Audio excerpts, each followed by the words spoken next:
Mga kapuso, 22 araw na lang, Pasko na. At literal na Paskong Pinoy ang bida ngayon sa San Juan City. Ang pinailawang giant Christmas tree gawa sa kawayan, abaka at iba pa. Tema ngayong taon ay Filipiniana bilang pagpapahalaga sa kulturang Pinoy.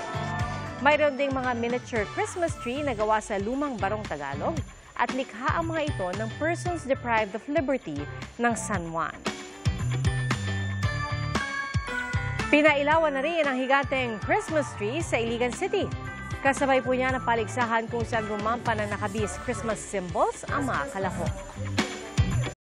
Mga kapuso, maging una sa saksi. Mag-subscribe sa GMA Integrated News sa YouTube para sa iba't ibang balita.